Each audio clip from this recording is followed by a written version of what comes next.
What's up everyone, welcome to the video. So we're doing this a little bit differently and I want you to, in the comments after you finish watching this, to let me know what you think of this style and if you like it, if you want me to do some more videos like this. But essentially we're going to be using a whiteboard with me explaining the things I have on it in order to teach you something, to get a point across. And today we're going over the power of self-belief in soccer and really in any other facet of life as well. Because self-belief is incredibly important when it comes to your improvement as a player and how you perform when you're on the pitch.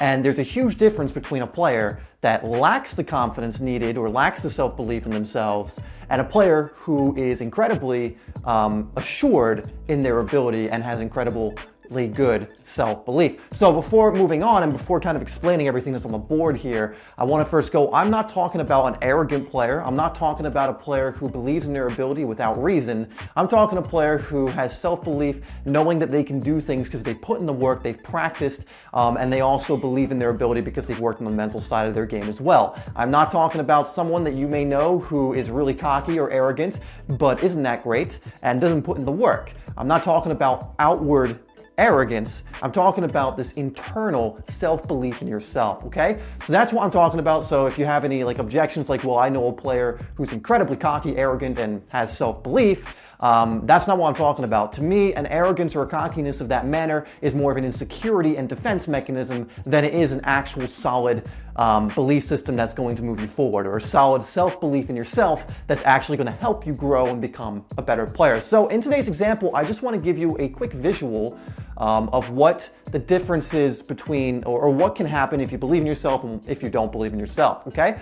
So in today's video, that's what we're going to be going over, and in a separate video, we will go over some of the things you can do, some strategies, some things you can do in order to improve your own self-belief in yourself, even though that's what the word implies, self-belief. Self-belief strategies that you can use in order to improve yours. So we'll be going over some of that stuff in our later video. But right now, just to explain this, we have player A and player B. And just so you're aware, they're at the same skill level, meaning these players are equally talented, if you want to use that word. They're equally skilled. They play, we'll just say for the sake of argument, they also play in the same position. But there's a huge difference between the two that you wouldn't be able to tell just by looking at them right away. If you studied them a little bit, you might know. But player A lacks self-belief, and player B, he has it in spades. He has great self-belief. So we're just going to go through some of the common things that happen when you have self-belief and when you don't, and what these things can lead to. Okay, so it's important to realize just how influential or how important your self-belief actually is when it comes to you improving as a player and it comes to you actually performing in matches. So we'll go over player A first. Remember, these guys have the same skill level. So this is the guy that lacks self-belief. Now, what does a lack of self-belief in your ability lead to? So it leads to you not backing yourself. That's essentially what self-belief is. Would you put your money on yourself? Would you back yourself? Do you believe in your ability to perform in pressure situations, at clutch moments? Can you do that? Someone who lacks self-belief is the kind of player who walks up to take a penalty and is incredibly nervous when it goes up. Now that's normal to a certain degree, but players with incredible self-belief in their ability know they're going to score, while players who don't have that don't think they're going to score or are afraid of missing. They're more focused on missing than they are on the fact that they're going to score. So what does not backing yourself lead to? Like we went over, the first thing it leads to, in my eyes, is nervousness.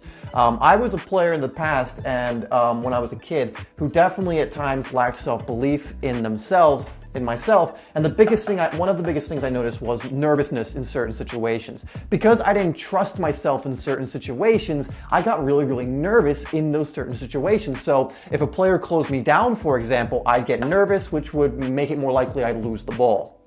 So moving on, one thing, I'm not saying that when you lack self-belief, you're making more mistakes, although usually nervousness leads to more mistakes. These two are connected.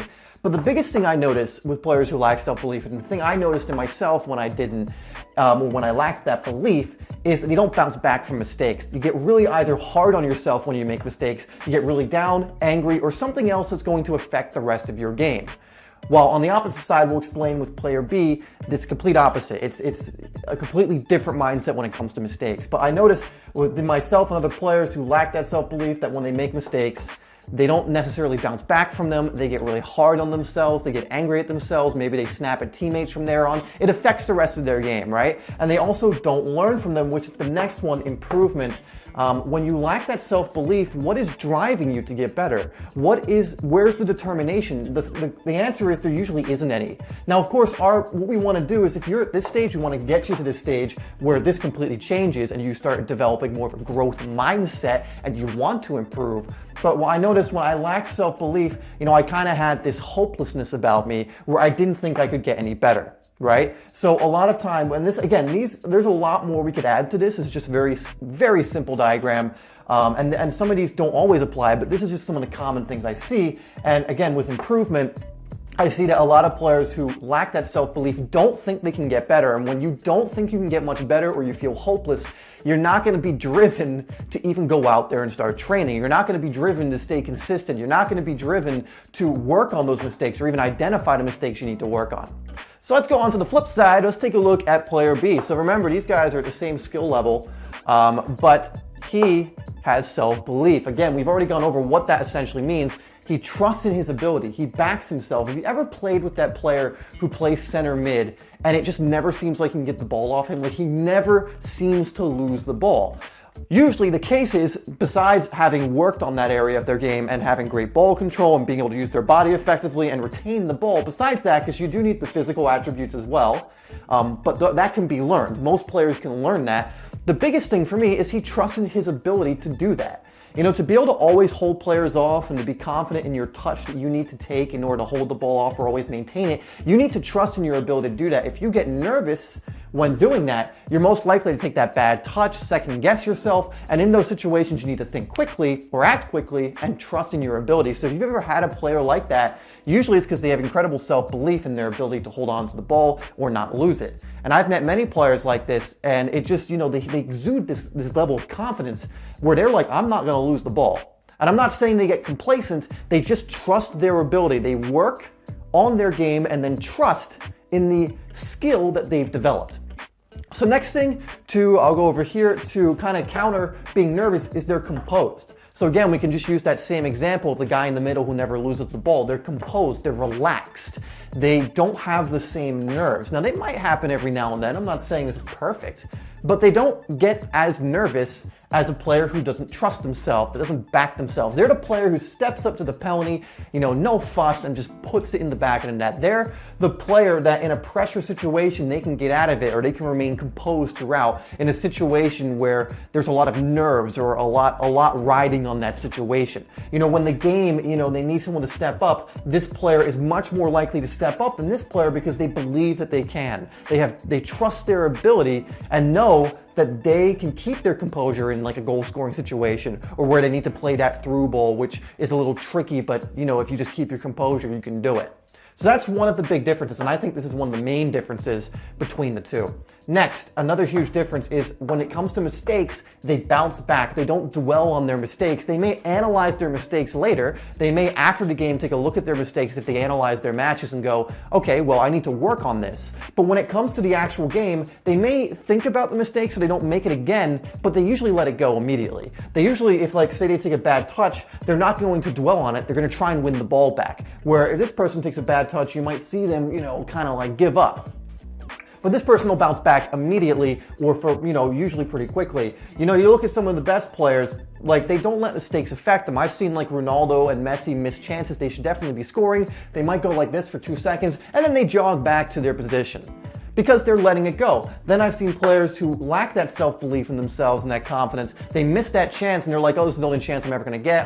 How did I miss that? How could I? They get down and you can see it affect their game for the rest of the match, which is not good. It's not ideal, right? So they bounce back from their mistakes. And another huge one when I was talking about growth mindset is they improve. Someone who I think has genuine self-belief where it's an actual good thing, not the cockiness, the arrogance, they want to improve and they have this growth mindset. So when they're making mistakes, they look for ways to improve them. They look at their game and they look for ways to get better. They're actually putting in the work, the consistency, and they're building the momentum. One of the biggest things to develop belief in yourself is repetition and actually getting good at something. And that's something we'll go over in the next video where we go over how to develop self-belief. But that's one of them, repetition, getting good at the skills, getting good at the actual things. Like if you go up to take a penalty and you've never taken a penalty before, of course you're going to lack the self-belief in order to take that penalty, for the most part. You're going to be very nervous, or much more nervous than the player that's practiced penalties religiously leading up to the penalty shootout or when they get the penalty. Like if you've practiced a ton of penalties leading up to a penalty, you're going to be so much more confident than someone who hasn't. So repetition definitely plays into this, but it's not the only factor, and we'll cover that more. So essentially with all these things, and again, there could be more here that we expand. We could get way more nuanced with this and add in little things, and every situation is going to be a little bit different, but this is generally what happens. And what happens when you have someone with this level of self-belief, they're doing all these things, they're improving, they're bouncing back, they're composed, they believe in themselves, which means when they're in practice, they're motivated, they're usually more driven, they have faith in themselves to get better. That's a big thing too. It's not just the confidence in the moment, in the matches, it's the ability and belief in yourself that you can get better, that you can keep improving. Because when you have like someone who doesn't believe in themselves and doesn't believe they're gonna get better, guess what? They're not gonna get better. But if you believe that you can improve and that you can get better and you can grow, then you will start to do that. You'll start finding ways to do that if you have that belief, if you believe that you can get better and grow. But it all starts with that belief. Again, these players are at the same skill level, but one thing that you would notice, if these guys were at the same skill level, this guy is probably going to be on the up. Well, this guy's going to be on the decline. He might plateau. He might improve a little bit. He might still be doing some of the work, but it's nowhere near what he could be doing and how much he could be improving. Where you have this guy who, because he's bouncing back from his mistakes, he's recognizing them, he believes in his ability, he has the determination to improve, he's got a growth mindset for the most part, and we could branch out all those things from here. He's going to be, like, if I would, in a year, if I was looking at these players a year from now, like if I had two players and I watched them for a bit and I was like, okay, they have pretty much the same ability, but I knew one lacked belief in themselves and one had it, I would be fairly confident betting this player would be head and shoulders above this player in a year's time if that trend continued. Maybe even in a few months, the gap would start. That's how important to me self-belief in yourself is. So all I really want to illustrate here is kind of the importance and how we only branched out a little here, but how this lack of belief means you don't back yourself, and it leads to these things which, and it all kind of like plays off of each other, but it's the other end as well. If you trust in your ability, you start developing more composure and trust in your ability to perform in the moments you need to perform in. You start bouncing back from your mistakes and not letting them affect you. You start having more of a growth mindset and start improving more. And I mean, the big one is you actually start seeing results as well when you start actually believing your ability to improve and all that. So that's what I wanted to cover today, to kind of give you just a little picture of what can happen when you believe in yourself. I seriously still think that the mental side of the game is one of the most important. The physical side is incredibly important, of course, as well. You need to be in shape. You need to actually be able to do the skills. It's not enough just to believe in yourself, because if you haven't practiced enough, you're not gonna have the muscle memory and the instinct in order to do certain things. But this is so important, and I think an area most players overlook. So that's it for today's video, guys. I want you to let me know if you like this kind of style, and I'll do it a bit more with other ideas. So just let me know down in the comments. I want to thank you for watching. Please like this video and subscribe if you're new. I will have 2 videos come across the screen now, so you can continue watching and learning, and we'll see how this goes. Maybe you guys will want me to go back to a different way of doing things, but I kind of like doing it this way because I can just speak to you without cuts or edits and just kind of let it, all out for you here, and also kind of illustrate more of a point as well for those of you who are more kind of visual learners. So guys, thank you once again for tuning in. Let me know if you like this style, and I'll see you in the next video.